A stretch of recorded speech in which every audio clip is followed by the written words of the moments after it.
Get your ass back here!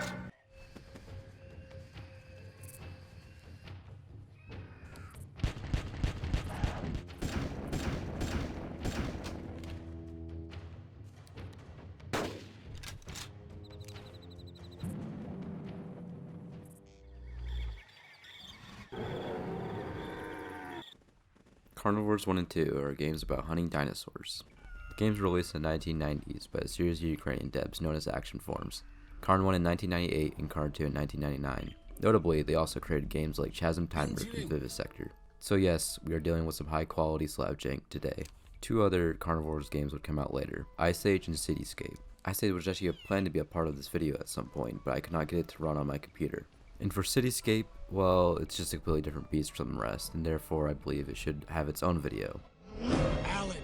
Now looking at the footage, you might notice that these games oddly look familiar. Maybe a game that you saw in your childhood at some point. And well, later on, Carn 2 and Ice Age were later released on mobile. They got more content, quality of life improvements like being able to teleport around the map, and some other stuff that makes it a lot better, and honestly the best way to play these games. In a way actually, the Carn mobile port is in a way a sort of hybrid between Carn 1 and 2, but I'll tell you why it's mainly 2 in a second. Again though, we won't be playing those, and in fact we won't be playing the original Carnivores games, because you see, they don't work on modern systems, so instead we have to go through the mod scene. Thanks to the work of very talented modders, we can now play Carn 1 and 2 on modern systems. This is through the Carnivore Plus mods, Carn 1 Plus and Carn 2 Plus. 2 Plus doesn't change a lot from the original game, mainly just adding some fixes and making it available on modern systems. On the other hand, Carn 1 Plus is completely different from the original, as it puts down the Carn 2 Plus engine, allowing you to hunt multiple dinosaurs and have multiple weapons along with it, also having double ammo and a bunch of other changes that are pretty good to have. Now truth be told, I kinda lied to you a bit when I said the Plus versions can run the games, because you see, you still have to do some patching to get the games working.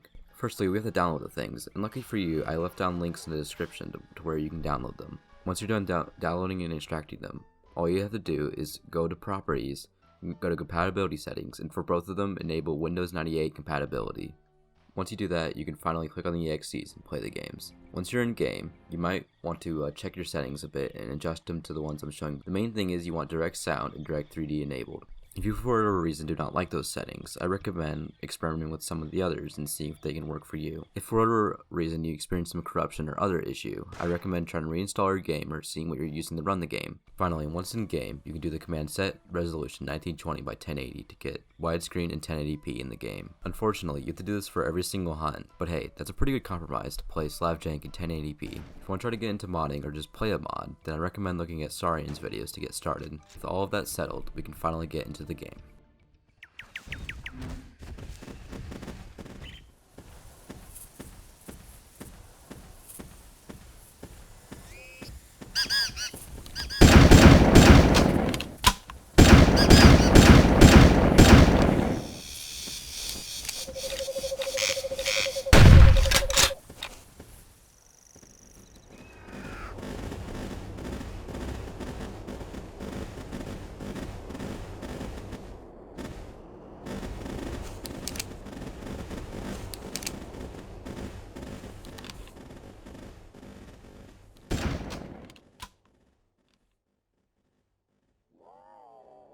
Both games share a core similar gameplay loop, that being you pick a loadout and then go out and hunt some dinosaurs. Picking a loadout consists of choosing where you're going to hunt, like the location, these locations usually consisting of islands or jungles. What dinosaur you're going to hunt, like a Triceratops or a Velociraptor, then finally what you're going to hunt them with, like equipment or weapons.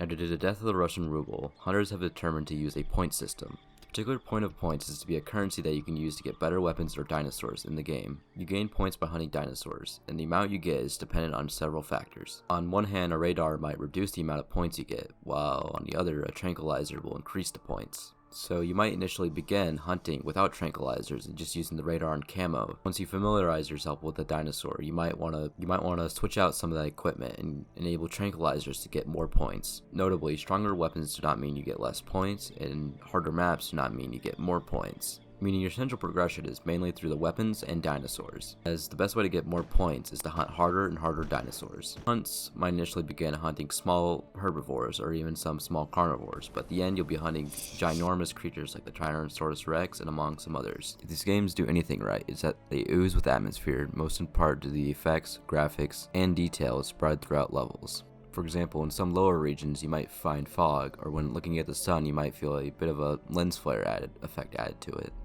Along with that, they added some decorative dinosaurs throughout the games that really add to the life of a level and remind you that sometimes that there's a bigger fish in the level as well along with you.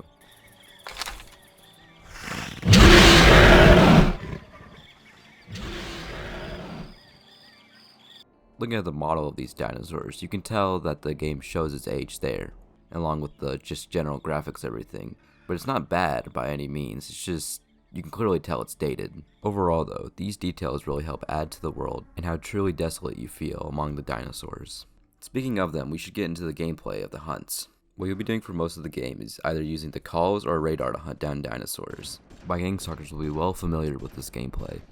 The radar gives you accurate information on where the dinosaur is, but reduces your points, while the calls allow you to track them down through noise and also allows you to move them to a more vulnerable spot. It can be risky though, because if you spam your calls or make too much noise, then it will scare away some of the even biggest dinosaurs in the games. Depending on the dinosaur, this process can continue with you having to track down their blood as well, to keep the hunt going and successfully hunt them down with your weapon. On the other hand, some wounded herbivores, or most of the carnivores, will begin hunting you down, and you will have to get into a large fight with them in order to win. Notably, some dinosaurs like the Allosaur or Velociraptor could sneak up on you if you're not careful, but if you're hunting something like a T-Rex, you will know for sure it is coming.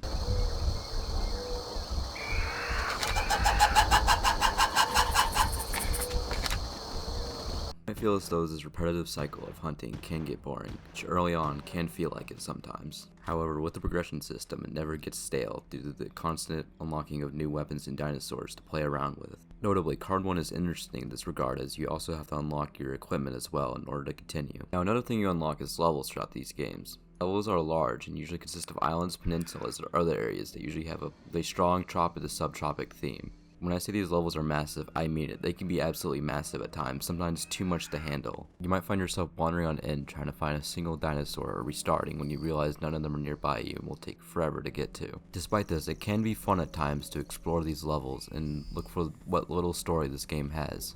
What we can decipher is that this is a foreign alien world that seems to be comprised of the dinosaurs that used to roam Earth thousands of years ago. Humanity, not wanting to deal with whatever the alien covenant / Prometheus clusterfuck that is happening with this, decided just simply to colonize the world instead.